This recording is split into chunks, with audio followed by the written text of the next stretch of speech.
walaya tarjamu anha jeung entong nerjemahkeun Fatihah ada teu bisa ari maca Fatihah mah ku Arab bisa nage ku Sunda atawa ku bahasa Indonesia teu meunang gitu. Bismillahirrahmanirrahim teu bisa kalah ku bahasa Indonesia dengan menyebut nama Allah yang Maha Pengasih lagi Maha. Assalamualaikum warahmatullahi wabarakatuh. Bismillahirrahmanirrahim. Alhamdulillahilladzi tasaffa bil kamalat. Wassalatu wassalamu ala sayyidina wa maulana Muhammadin alladzi uyyida bil mu'jizat wa ala alihi wa sahbihi alladzina fa'alul hasanat wa jitinabul munkarat wa sayyi'at. Amma ba'du. Allahumma jamilni ya jamilu ya badi'as samawati wal ardi ya dzal jalali wal ikram bil fasahati wal balaghati wal baro'ati wa hlul 'uqdatam min lisani yafqahu qawli bi riqati rahmati rahmati summa talinu juluduhum wa qulubuhum ila dzikrillah. Hadratal mukarramin para sepuh sadayana anu sami-sami istiqomah hadir dina wengi Minggu dina wengi Ahad urang sadayana alhamdulillah summa alhamdulillah ditupangkeun ku Allah Subhanahu wa taala wasilahna dua sampean urang anu ngalengkah ti bumi masing-masing menuju ieu majelis taklim tangtosna dina manah masing-masing ngadak niat sejak thalabul ilmi anu malah mandarengan urang sadayana masih ngajantankeun cukang lantaran kana hasilna urang sadayana rezeki maut husnul khotimah oge sing ngajantankeun tambih-tambih kana kakiatan alaqah batiniah urang ka Allah Subhanahu wa taala. Dipayun urang sami-sami nyanggakeun puji kali syukur ka Zat anu maha luhur Allah anu maha ghafur. Salawat kali salamna ayu makrunan bita'zim pamugi salalawasna sing dilimpah suwah curakeun ka junjunan alam yakni habibana wa nabiyana karim Kangjeng Nabi Muhammad sallallahu alaihi wasallam. Katut ka pula keluargina, ka para sahabatna, ka para tabi'in atba'u tabi'in, kurmugia sing diempret-paratkeun ka urang sadayana selaku umat anjeuna anu malah mandar kenging syafaatul utama di yaumal jaza. Salajengna para sepuh sadayana langsung kana pokok permasalahan anca anu salajengna masih keneh nyarioskeun pirang-pirang bab ngajelaskeun pirang-pirang rukun salat. Bismillahirrahmanirrahim.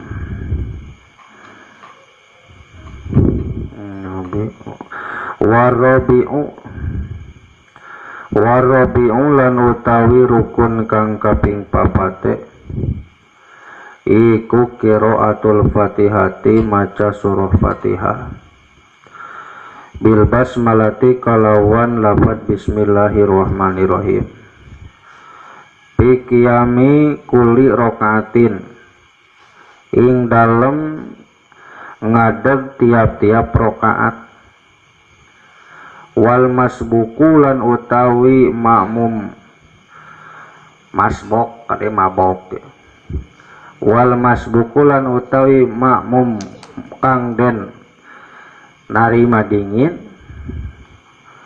iku yatahammaluha narima menanggung ing Fatihah anhu saking masbuk sopo al imamu imam bikaidin sardiin in kana lamun wis bukti ieu si imam iku ahlan ahli mahir tapis litahammuli kedewe menanggungne babacaan Fatihah.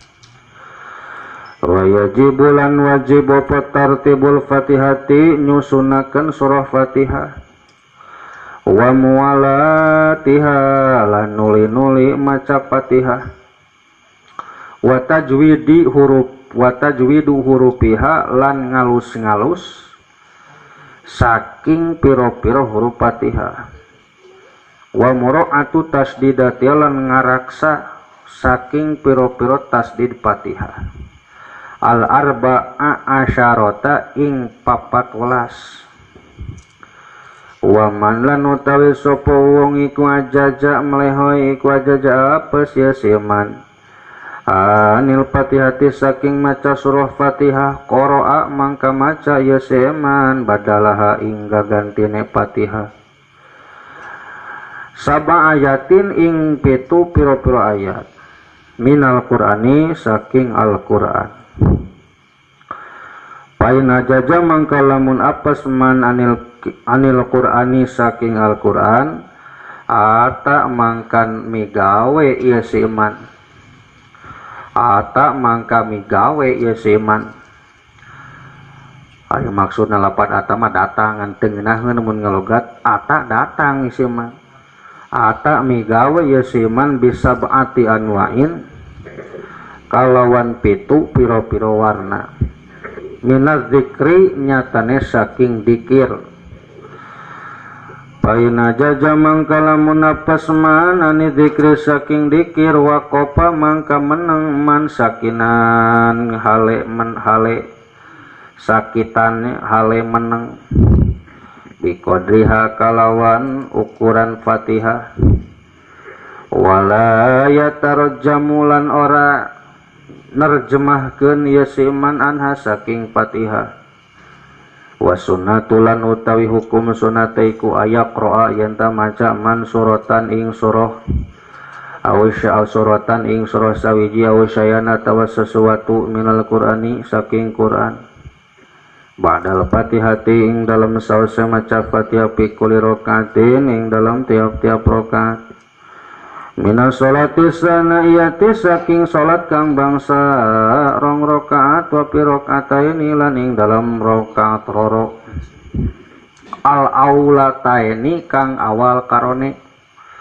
pakot mangka utawi ieu surah iku cukup minas sholasiyati saking salat kang bangsa tilu rakaat war rubaiyati lan salat kang bangsa 4 rakaat wal khamisulan utawi rukun salat kang kaping 5 iku ruku mega ruku makrunan hale kang den barengan bitumaninati kalawan anteng hatta tastakiru bade hatta tastakiru heg bade hatta tastakiru ge teu nanaon hatta tastakiru sahingga narima tetep opo al a'dau piro-piro anggahota yang hatta tastakiro kudu nakdirkeun an masdariyah hatta tastakiro sehingga yen tata narima tetap opo al a'dau piro-piro anggahota wal wajibulan utawi hukum kang wajib ing dalam ruku iku ayan hania yen tak murukukung ya si wong badal Fatihati murukukung ba'dal Fatihati ing dalam sawase maca Fatihah hatta tasila sehingga yenta so nekaakeun atau nepungakeun ya si wong kapahu ing efek-efek rorone wong ila rokbataihi maring dengkur rorone wong in kana lamun bukti opo mu'tadilul khalaqati jalmi kang jejeg pangadegne gitu jejeg pangadegne kang bagus wa sunnatulan utawi hukum sunata ya ruku iku ayastawiya yen ta mapadakeun ieu si wong pihi ing dalam ruku dhahrahu ing tonggong ni wong wa unuqahu lan punduke wong kasopaheti kaya nyimpen papan wayun sibulan ngajejegaken wong sakoehu ing ada sakoehu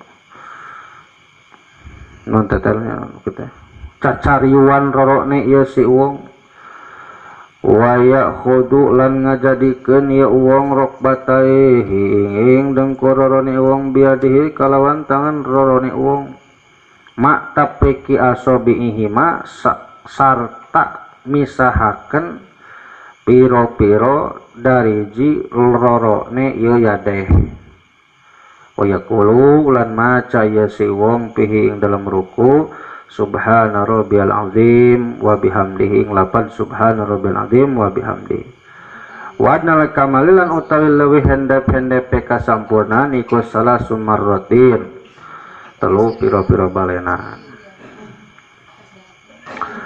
Bismillahirrahmanirrahim. Salajengna ngalajengkeun kana masalah rukun salat menurut Syekh Nawawi Tanara Banten bin Umar. Nyata rukun salat nomor kaopat qiraatul Fatihati maca surah Fatihah. Di mana nepi ka mana cenah maca surah Fatihah teh ti lapat bismillahirrahmanirrahim nepi ka waladhdallin. Kusabab mayoritas di Indonesia madhabna Imam Syafi'i gitu. Imam Muhammad bin Idris Asy-Syafi'i anu ngagaduhan pendapat nu ngagaduhan persepsi bahwa lafaz bismillahirrahmanirrahim teh ayatun min ayatil Fatihah. Jadi saayat tina surah Fatihah, saayat tina ayat-ayatna Fatihah. Jadi saur Imam Syafi'i sami mata Quran ge bismillahirrahmanirrahim buludan angka hiji gitu. 7 teh. Ari saur anu tilu deui mah sapertos Imam Malik, Imam Abu Hanifah, Imam Ahmad bin Hambal ngagaduhan pendapat eta mah tiluanana bismillahirrahmanirrahim teh laesat suratul Fatihah. Jadi lain tina ayatna Fatihah gitu. Tapi masih keneh 7 keneh Al-Fatihah teh. Ari Imam Syafi'i mah sapertos nu aya dina Quran sok urang dibaca bismillahirrahmanirrahim hiji alhamdulillahirabbil alamin 2 nu jadi ikhtilafna teh dina lafaz siratal ladzina an'amta alaihim ghairil maghdubi alaihim waladdallin. Jadi cek Imam Syafi'i siratal ladzina nepi ka waladdallin eta teh saayat gitu. Jadi nu diikhtilafkeun dina ayat ka-7 tah. Jadi cek nu tilu mah siratal ladzina an'amta alaihim ayat ka-6 ghairil maghdubi alaihim waladdallin ayat ka-7. Anapun lafaz bismillahirrahmanirrahim nama eta mah teu kacanak dina surah Fatihah. Cek saeta teh cek madhab anu tilu. Ai cek urang kumaha cek urang mah wajib maca bismillah teh gitu. Maca lafaz bismillahirrahmanirrahim teh wajib. Sing lamun salat teh maca bismillahirrahmanirrahim teu sah salatna. Lamun urang teu maca bismillahirrahmanirrahim ngahaja salatna teh teu sah. Teu jadi alias batal. Mun hilap teu maca Fatihah tah henteu batal salatna mah ngan teu dihitung-hitung rakaat gitu. Urang salat sorangan ya salat maghrib rakaat kahiji salat urang fokus khusyuk henteu ngalamun. Pelebah manjing kana rakaat kadua bat jadi ngalamun salat teh. Ngabayangkeun aneh-aneh lah gitu ngalamun nepi ka poho beres ngalaksanakeun rakaat kahiji nangtung teh cicing we ngabetem teu maca Fatihah gitu. Urang teh ruku we bari ngalamun terus tidak pelebah diuk antara dua sujud ingat tadi itu teu maca Fatihah. Tah eta mah teu batal salat dengan cuman teu dihitung-hitung rakaat gitu. Jadi hartina entong sujud sahwi da sujud sahwi mah di mana urang salat teu migawe sunat abad kakarak sujud sahwi. Ari Fatihah mah pan rukun salat teu kudu sujud sahwi. Ceuk ulama ngan pedah teu dihitung-hitung rakaat. Beres teh rakaat katilu tasyahud akhir tong uluk salam nangtung deui namahan sarakaat deui tambahan sarakaat calik deui tasyahud deui uluk salam weh gitu. Teu kudu sujud sahwi da sujud sahwi mah permasalahan sujud sahwi mah sunat abad najro salat 7 siki mun urang teu dipigawe. Teu migawe sunat abad najro salat sunat teh teu wajib sunat ngalaksanakeun sujud sahwi. Seperti salat subuh teu kunut, salat maghrib teu tasahud awal jugjug nangtung. tak mun teu miga sunat abad kakarat dendaan teh kudu sujud sahwi. Ai teu maca Fatihah mah hilap teu maca Fatihah gitu. Ingat-ingat geus dihanap entong balik di kaluhur, mun balik di kaluhur engke jadi namahan rukun bangsa pagawean cek ulama keun we rokan kadua mah bereskeun heula ngan hukumna teh lago gitu. Nganggur hatina nganggur teh teu dihitung-hitung rakaat. Cengkat deui we biasa normalkeun ngan rakaat ka terakhir nangtung deui, tambahan deui, geus beres uluk salam gitu. Nah, ieu Fatihah lamun hilap lamun dihaja mah batal. Hajai ka mah maca Fatihah, nyok bisa maca Fatihah bisa. Mampu gitu. Ngan imah embung maca Fatihah teh. Tah ieu jadi bismillahirrahmanirrahim. Mana teh? Au badalahu atau mana? Au badalahu wa minul qiyam asani min rakaati salatil kusuf. Walakinil masbuk berbeda jeung masalah makmum masbuk. Jadi kan dina makmum teh aya makmum muwafiq nu salat ieu. Nu salat teh aya imam, aya makmum, tina makmum teh aya makmum muwafiq, aya makmum masbuk, aya makmum muparik atau muparokoh gitu. Makmum teh tilu, aya makmum muwafiq, aya makmum muwafiq mah si makmum milu ti awal salat jeung imam gitu. Mimiti milu imam masuk ke masjid, asup ka masjid babacaan sarwa jeung imam disebutna teh makmum anu muwafiq. Lamun makmum anu masbuk gitu. Makmum anu masbuk mah patokanana jelema datang salat ka jero masjid teu ngiluan ruku jeung imam disebut teh masbuk. Jadi cek ulama lamun masih keneh miluan ruku mah masih keneh muwafiq keneh.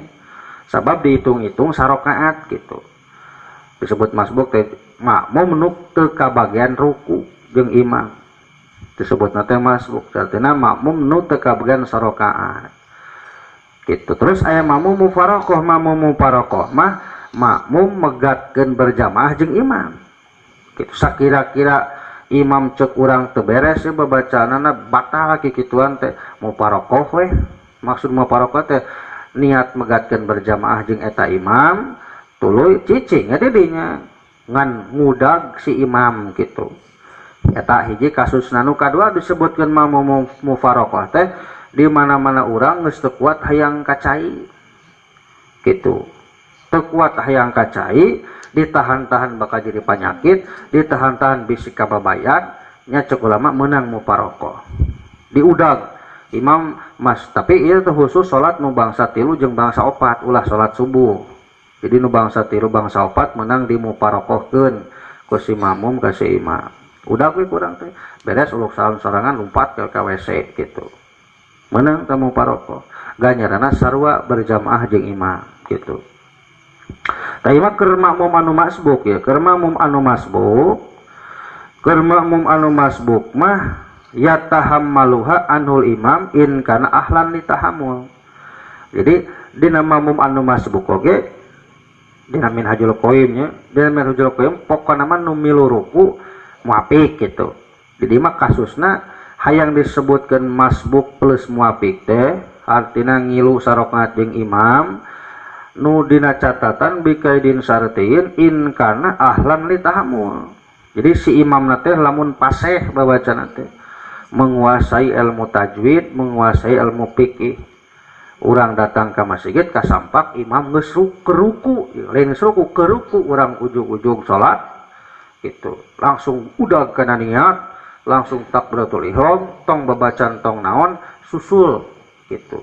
Susul rukuna nu jadi imam. Gitu. Kabagian ruku eta disebutna teh masbuk keneh tapi kasebatkeun ngilu sarakaat. Gitu ya kasusna. Aya deui kasus teh anu teu kasebutkeun muwafiq tapi cicing di masjid. Gitu. Aya hiji jelema cicing di masjid terus jong-jongan we geus asup salat oge. Ngobrol heula, udud heula, ngocoblak heula dina teras teh katingali imam geus beres maca surah, ya Fatihah beres, surah beres. Katingli Allahu Akbar cek imam takbir intikal ruku eta lompat dina teras masjid lompat langsung asup jajaran Allahu Akbar ruku gitu. Tacek ulama sanajan anjeun ka bagian ruku kusabab anjeun judulna samemehna geus cicing ceneluk di masjid ngaradu bako anjeun teu ka bagian sarokaat da cicing di masjid itu tadi. Jadi masbuk mau nu cicingna di imah teu ka bagian tawa keur di jalan geus komat gitu. Dia mun cicing di masjid mah ngadago-dago intidornya intidor si imam supaya ruku hayang ka bagian ruku mu ngadaguan babacanana gitu. Mung ka bagian babacana tak berarti eta jelema teh najan ka bagian ruku teh disebut muapik we gitu. Ieu sur ulamanya eta kasusna. Jadi kembali ke masalah mamum masbuk. Jadi mamum masbuk hayang bisa kasebatkeun kana sarokat jeung imam. Jadi imam kumaha imamna. Namun imamna bisa kana ilmu tajwid berarti ditanggung jawab dah babacaan Fatihah nasi mamum masbuk teh ku imam. Lamun imam rada ragu-ragu rada mangmang ye gitu sok sieun teh bisa ngaji tajwid pahili antara qaf jeung kaf oge gitu ta jeung ta oge pabeulit tafhim jeung tarkik oge pabeulit mad badal ge teu apaleun ngasalkeun mad badal sugro jeung kubro oge oh imam gawat ye gitu. Najan jadi imam oge ari cek hate teu loyog mah nyantong we mending keneh tambahan di rakaat gitu. Tegasna bi alla yakuna muhadisan wala umian. Jadi disyaratkeun nu disebutkeun tahammul teh hiji ulah jalmi anu umian. Jadi mun umian keur urang mah umian teh jalma bodoh gitu. Ka odob ka otoy-otoy gitu. Bodoh ka totoloyo, bodoh murokab dia nya. Geus bodoh teh daek tunyutanya. Wala pirokatin zaidatin wala piruqiyasani min salatil khusuf.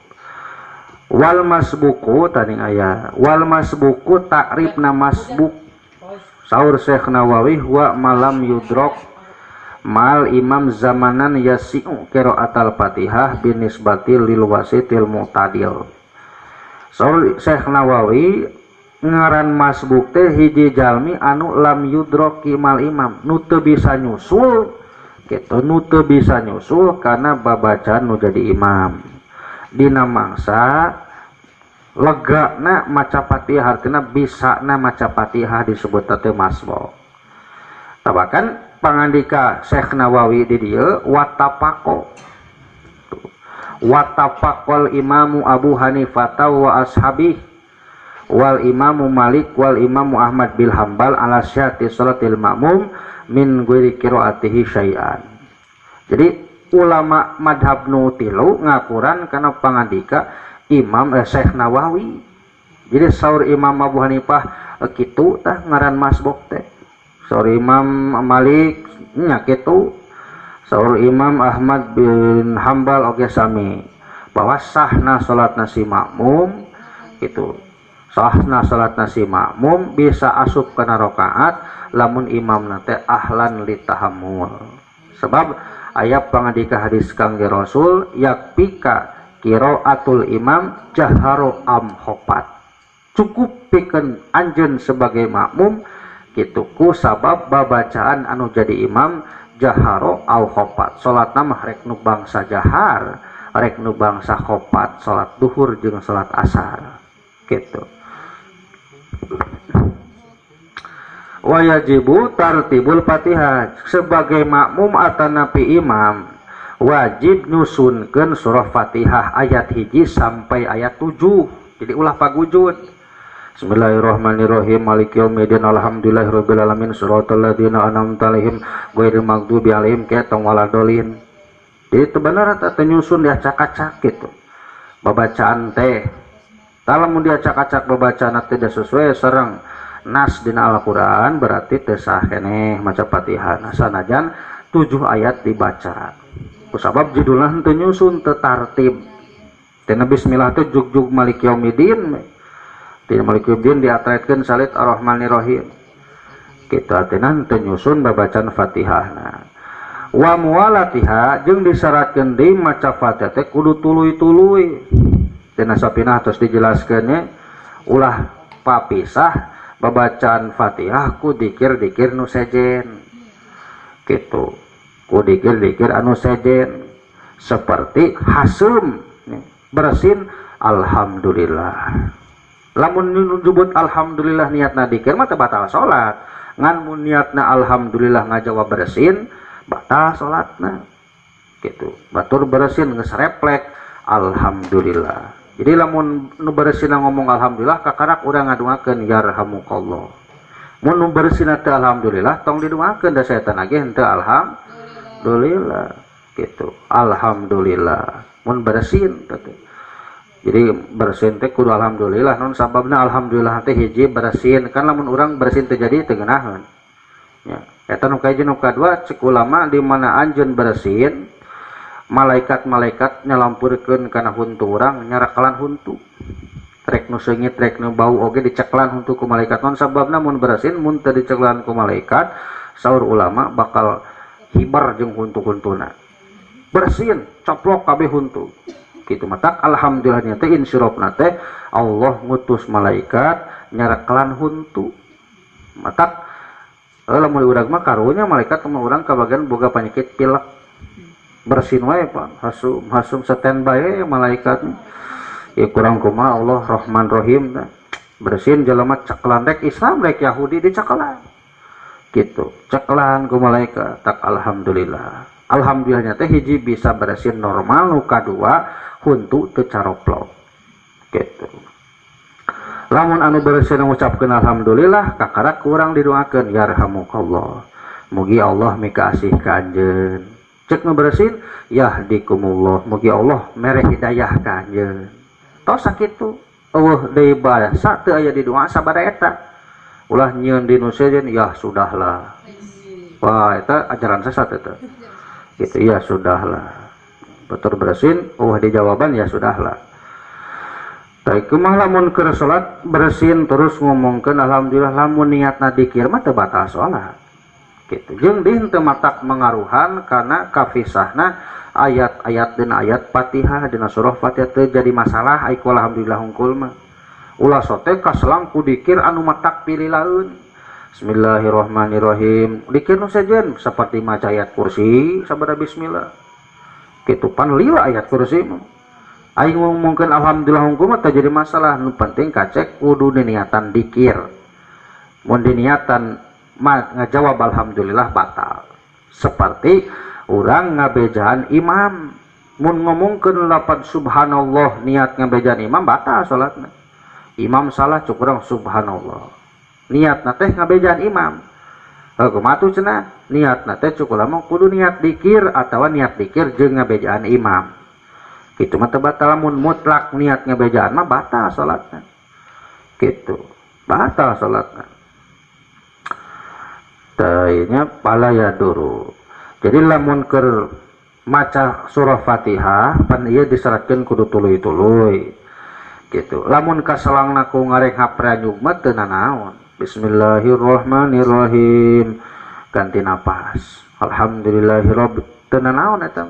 Termasuk teu nanaon ngucapkeun alhamdulillah ketika bersin niatna dikir. Teu jadi nanaon. Nu jadi nanaon teh eureun atanapi saktah gitu. Saktah eureun sakedeung atawa lila durasina menurut adat menurut urfan gitu nu matak mengaruhan kana sakedeung jeung lilana maca Fatihah. Pain takhallala dzikrun ajnabiyun ghair muta'alliqin bi shalah walau ka qalilan kahamdi atisin qatta'al mualatu fayu'idul qiraah. Jadi lamun bersin mah urang pas bersin maliki yaumiddin bersin urang teh tacek ulama maliki yaumiddin kudu dibaca deui maliki yaumiddin gitu. Payu'idu qiraata kudu ngabalikan deui babacaanana. Pala tabtulu salatu tapi teu matak ngabatalkeun kana salatna. Naam sur ulama naam sumuhun bersin ngucapkeun alhamdulillah di niatan dikir teu jadi masalah teu matak mengaruhan kana bacaan Fatihah. In waqa dzalika nisyanan lam tuktiha bal yubna ala maqarahu.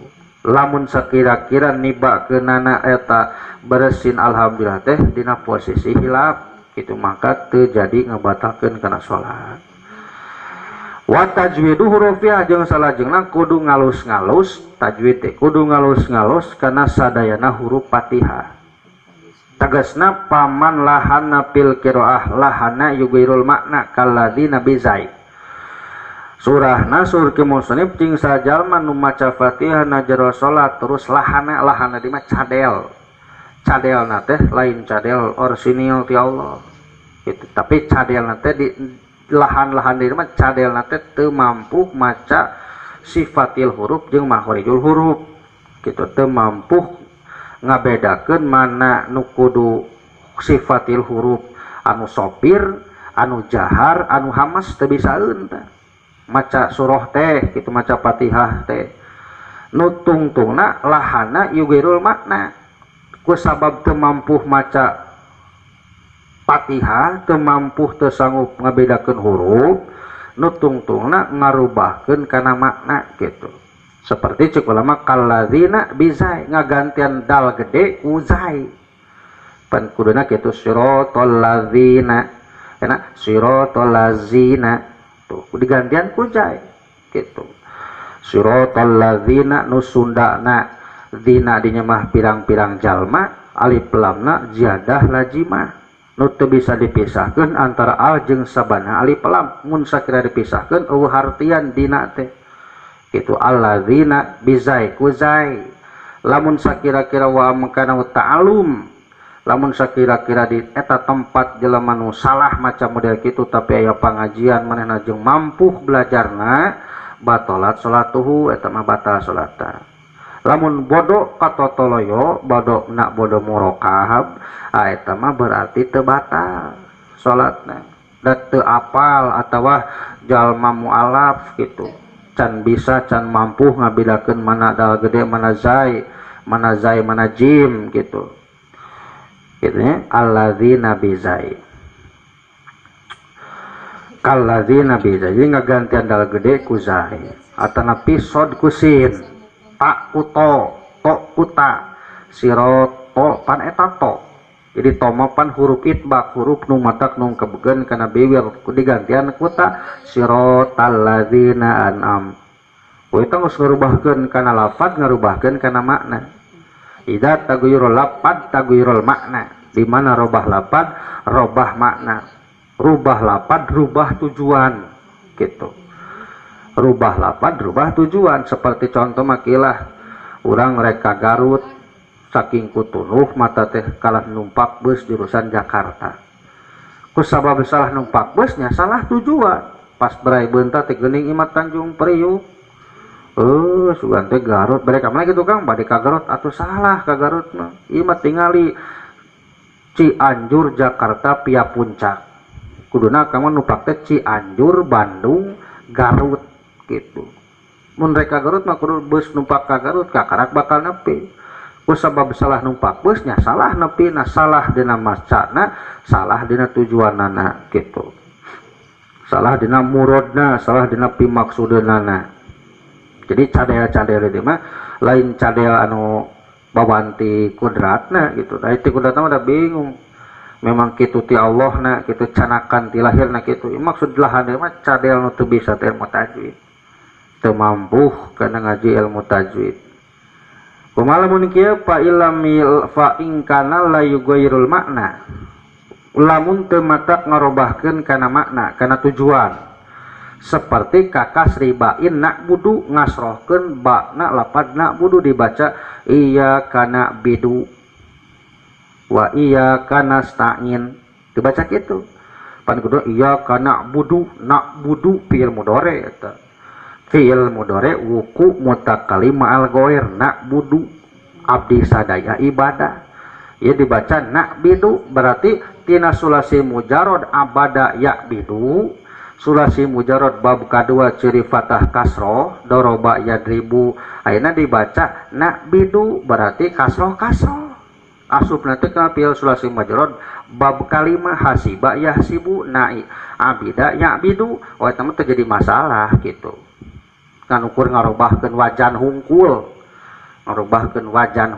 kuduna pan abada ya bidu abdan gitu fi'il mudhari'na ya budu jadi nak budu ieu mah dibaca nak bidu oh teu matak ngarubah mana cek ulama eta mah ngan ukur beda hungkul nyimpen wajan Ayo kudu nama sulasi mujarad bab kedua ya sulasi mujarad bab kalima hasibaya sibu hisban abida ya bidu ibdan gitu hisban ibdan sohat salat eta mah sah salatna ngan dina catatan inta amada lamun teu ngahaja gitu oge saking kurusuh saking ku gancang pabelit membacaan teh atawa di tukang aya mitoha atau teu mitoha pimitoha pan urang teh mama cenah Mas Andre di tukang aya pimitohan geus gagah geus agul mitoha teh urang teu nyaho teh bisa ngaji teh kitu teh ngimaman salah maca teh aya salah sebatas harkat hunggul mah teh jadi masalah teu jadi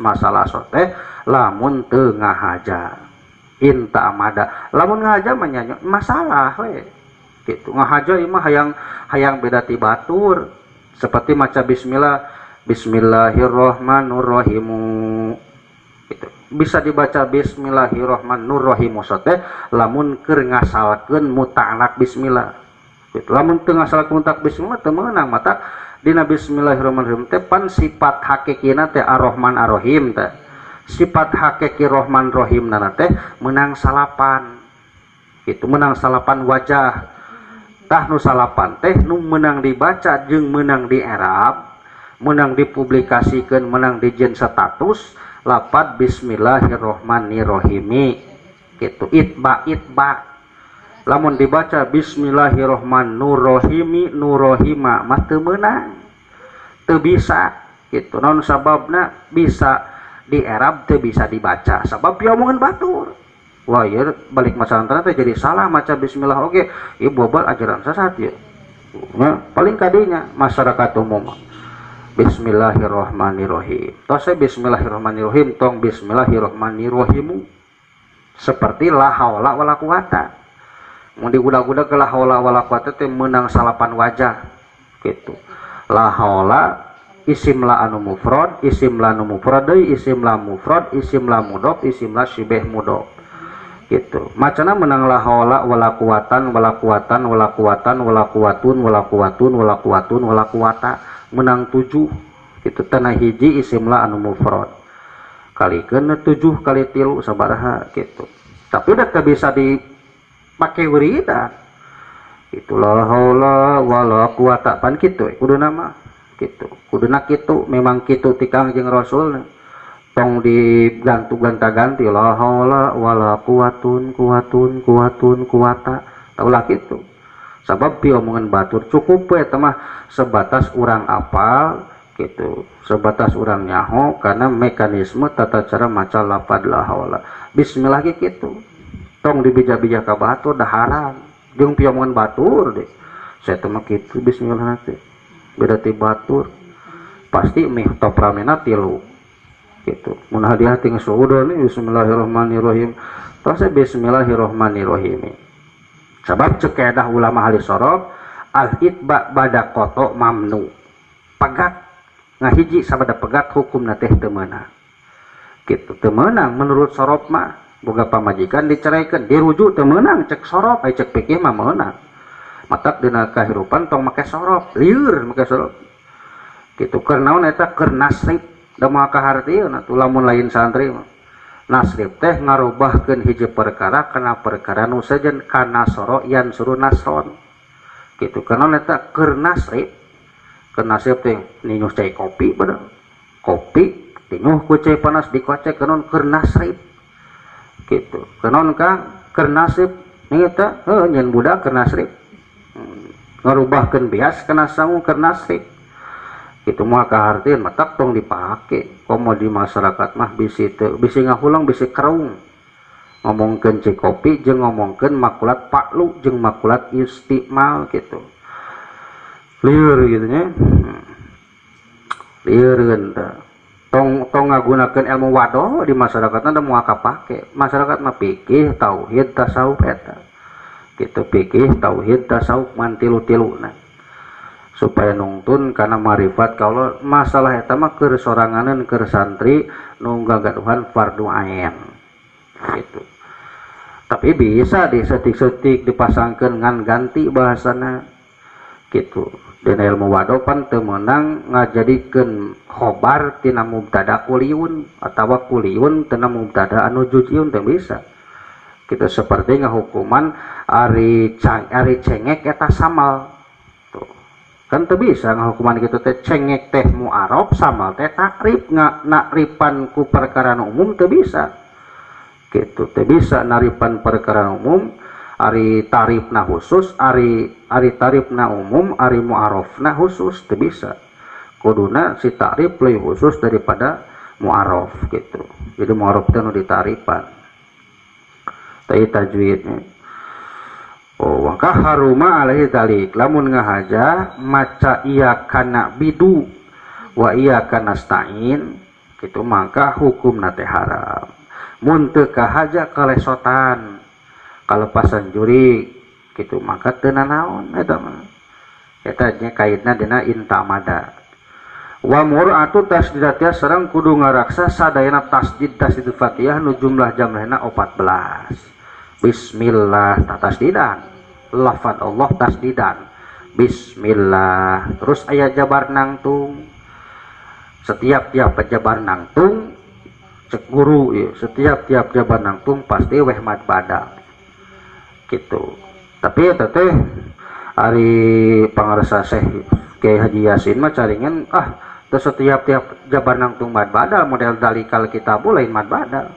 Tapi mad tabi'i atau mad asli keur tingkah dohiron cenah kitu. Lah pokona mah da urang cek guru ge kitu tiap-tiap jabar nangtung mad badal we ngan mad badalna kabagi dua ya sogir aya kabir.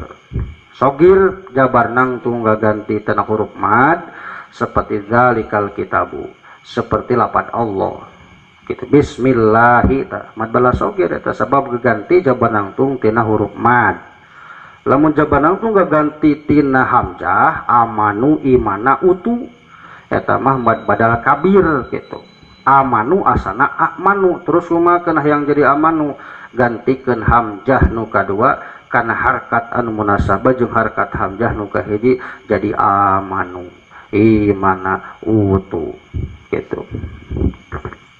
Tayo ngajaga kana tasdid Fatihah. Bismillahirrahmanirrahim. Sunali anna sifatun huruf li hurufiha kusabab eta sifatan huruf Fatihah. Salajengna wa man ajaja nil Fatihah kumal mun jelema salat sorangan atanapi jadi imam atanapi jadi makmum. Terus teu mampu teu kawasa maca Fatihah teu bisa maca Fatihah teu iwati keur tahlilane hungkul gitu qara'a wujuban badalha sab'a ayatin minal Quran maka wajib seluruh ulama ngagantian surah Fatihah ku ayat Quran 7 siki 7 ayat gitu teangan we anu urang katalar nyata boro-boro atuh Fatihah ge kadaharan sapopoe geus teu bisa komo nu sejen gitu Fatihah ge geus teu bisa teu katalar Fatihah komo nu sejen gitu Fatihah ge nu ngapoe kudu dibacakeun gitu kuy komo titah digantian ku ayat nu sejen teu bisa wa pa in ajaja lamun teu sanggup anil Qur'ani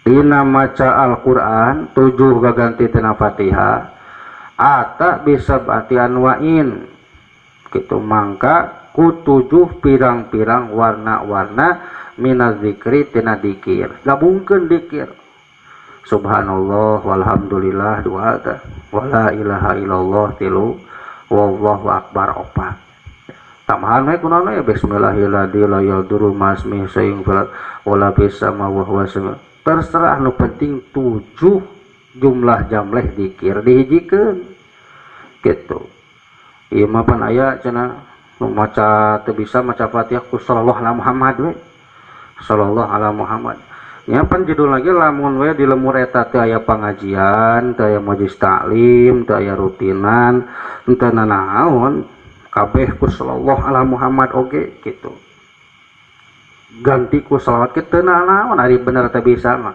ngan ku sabal di eta tempat anjeun aya pangajian aya rutinan, aya masantren, bahkan udah sebatkeun bodo madur teh da aya nama hese. Naon sababna da geus nyampak tembung init ke pengajian kari muka YouTube goh gitu. Pengajian atau Kiai Haji Abdul Somad LC klik bijil kabeh. Sok papa ya tem asal gede kuota we gitu bisa dipakai. Jadi teu aya bodo madur akhir zaman ya. Paina jaja anil zikir lamun teu sanggup dikir nu tujuh ngumpul-ngumpul dikir nu tujuh waqafa sakitan bi qadriha cicing we sa ukuran maca Fatihah. Jadi batur maca Fatihah sabaraha menit 3 menit cicingna 3 menit urang ngabetem we gitu cicing salatna teh walaya tarot jamu anha jeung entong nerjemahkeun Fatihah ada teu bisa ari maca Fatihah mah ku Arab bisa nage ku Sunda atau ku bahasa Indonesia teu meunang gitu. Bismillahirrahmanirrahim teu bisa kalah ku bahasa Indonesia dengan menyebut nama Allah yang Maha Pengasih lagi Maha Penyayang. Salat lamun ku bahasa Sunda kacau nya. Alhamdulillahirabbil alamin segala puji bagi Allah Tuhan semesta alam. Tuh. Makanya salat ku bahasa Sunda. Jadi tong diterjemahkeun, tong nerjemahkeun surah Fatihah. Tong diterjemahkeun mun teu mampu mah cicing we gitu. Tong nerjemahkeun, tong nyunakeun. Jadi nu dimaksud dina bahasa ulama ahli fikih kudu nyunakeun babacaan teh lain kudu dicaritakeun.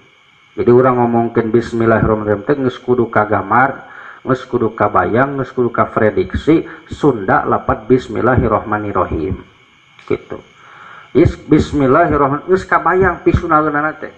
Bismillahi ayla bi ghairihi ar-rahman ay al-mun'im bi jala'il ni'am ka nikmatil wujud ba'dal adab ar-rahim ka nikmatal jamal ay bi jala'il ni'am bidako ikiha kal jamal wa kasratil mal gitu. Geus kudu ka gambar, geus kudu ka prediksi, geus kudu ka implang sundana lapat bismillahirrahmanirrahim. Maka sore Imam Ghazali supaya salat anjeun khusyuk mimiti anjeun kudu ngawaskeun a'udzubillahi minasyaitonirrajim. Naon sababna sabab kudu minta tulung, minta pangawasa, pangjaga, pangraksa ka Allah tina setan anu diranjam gitu. Setan anu dikutuk, setan anu dilaknat. Naon sababna sabab saur Kangjeng Rasul teu aya jalma nu bisa salamet tina godaan setan.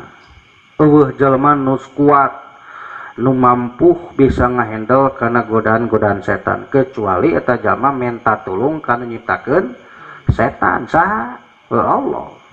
Mesak memeh salat teh ta'ud heula. A'udzubillahi minasyaitonirrajim. Tong dikorikeun lila. A'udzubillahi minasyaitonirrajim. Salat qori teh. Biasa a'udzubillahi minasyaitonirrajim gitu. Dan hate atanapi kulisan. Jadi samemeh asup kana salat teh kudu ta'ud heula terus nangtung gitu. Keur salat teh sunat kebat kebut heula, sunat ngadehem mun salatna jongjon aya rasa rusuh mah entong. Ta'ud we hungkul gitu. Beres maca ta'ud daun sababna sabab urang teh rek ngahareupan Allah. Rek salat gitu. Rek nyanghareupan Allah, rek mayunan kadat anu maha beunghar. Kemun diibaratkeun setan kana anjing, urang teh rek namu ka jelema nu beunghar ngan dihareupeun imahna teh aya anjing gitu. Tah anjing eta teh kan nu bogana teh jelema beunghar. Kumacarana hayang asup ka imah jelema beunghar anjing teu ngaggonggong.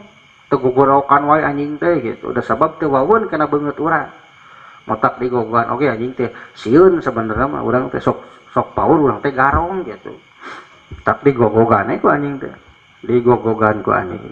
Supaya orang teu digogan ku anjing sorry Imam Ghazali teang atau SMS atau WA atau inbox LC lanjut chat gitu nu boga imah teh Kang abdi tos didugi payunan bumi cobi Kang pikna dipoto cekrek kok bijil nu beunghar teh anjing nu galak teh disieulkeun init nu boga nama urang rek asup salat minta heula tulung ka Allah supaya setan teu peperodeun supaya setan teu pipilueun gitu. Geus minta tulung ka Allah mah setan cek lah tong ngaganggu si akang eta sok norwecok maneh mah ini dititah ini kuno bogana mah gitu setan teh pain ajaja lamun teu sanggup ulah nerjemahkeun Fatihah wasunatu hukum sunahna ayaqra suratan beres maca Fatihah sambung ku surah-surah pendek gitu rek kulhu rek kuliah rek ala kausar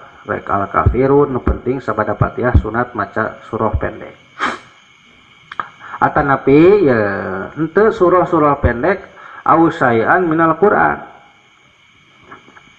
atawa ayat-ayat dina Quran najan teu tamat gitu maca ayat kursi sabada Fatihah teh maca widi-wididan orang dina Fatihah teh maca 3 ayat terakhir surah Al-Baqarah gitu rek maca surah Waqiah juga geus beres maca Fatihah teh nu penting mah maca surah Al-Qur'an gitu sabada Fatihah teh fi kulli rakaatin minas sholati sanaya salat nu bangsa 2 rakaat subuh berarti beres Fatihah rakaat kahiji maca surah pendek rakaat kedua maca surah pendek atanapi dina salat nu bangsa 3 jeung nu bangsa 4 eta mah nu kudu maca surah pendek bada Fatihah teh wa fi rakaataini al awalatain jadi maksud awalatain teh rakaat kahiji rakaat kadua gitu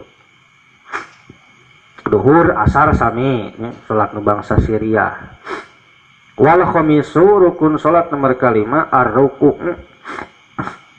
ruku tingkahna makrunan bitumaninah kudu dibarengan jeung tumaninah ruku teh tumaninah teh cicing sabada barobah hatta tastakirul a'da'u patokanana sehingga cicingna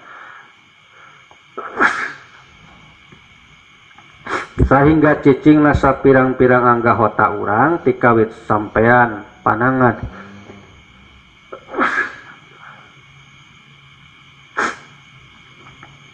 ayan hania badal patihati gitu jadi nu wajib nama beres maca Fatihah langsung terjun merukukung gitu merukukung posisinya maksudnya seperti posisi orang ruku panangan katuh panangan dua nana disimpan karena cacariwan gitu cacariwan tuur terus dua mata ditinggalikan karena rongkrang suku jadi keruku mah si mata ulah ditempokkan kena tempat sujud kalau menempokkan dua mata kena tempat sujud engke posisinya sirah bakal celenge gitu bakal celenge lamun dua mata ditinggalikan karena tempat sujud tapi suruh lama supaya papak supaya sami antara mastaka tongong jeung bujur jadi cara teh dua dampal panangan disimpan karena cacariwan dua tuur terus dua mata ditinggalikan karena rongkrang dua suku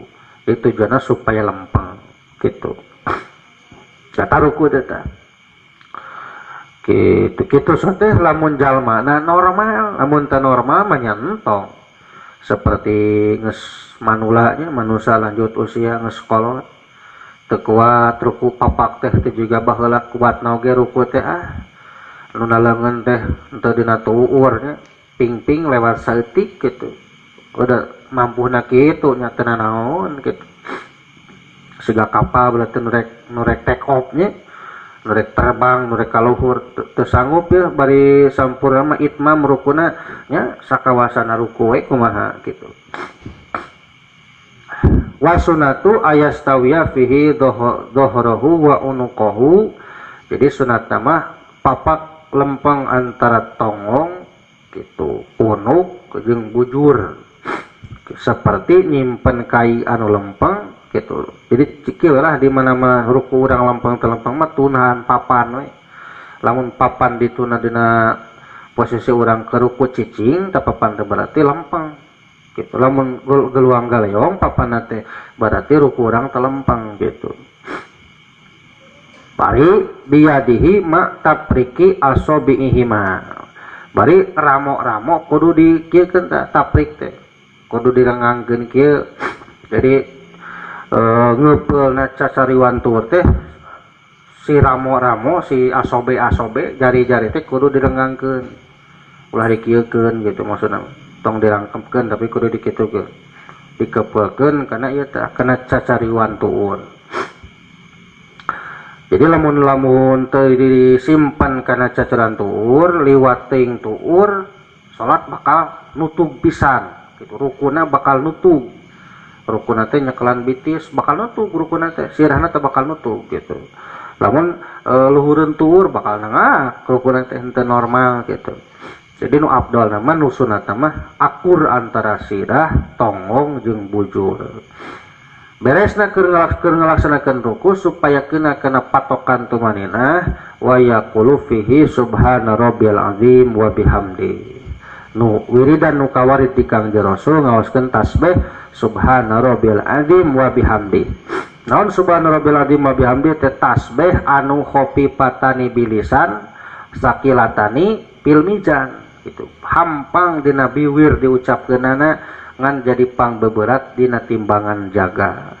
Geus menangnya tinggang ya Rasul ya, supaya salat berbobot subhana rabbil azim wa bihamdi. Jadi hampang diucapkeun, enteng diucapkeun, pikeun ngajadikeun beberat dina poe kiamat.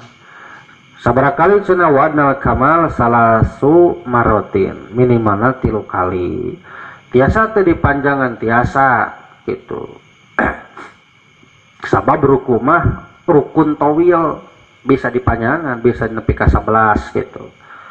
Bisa dipanjangan nepi ka 11 teu naon. Sabab ruku sujud eta mah rukun tawil hartina bisa diperpanjang durasi ruku jeung sujud. Rupina sakitu para sapasadana tiasa dikapayunkeun ngeunaan kana masalah rukun-rukun salat. Rupina sakitu larasna ilham ti Allah lafadzna teu kabodohan peribados narila billahi taufiq wal hidayah. Assalamualaikum warahmatullahi wabarakatuh. Rabbana anfa'na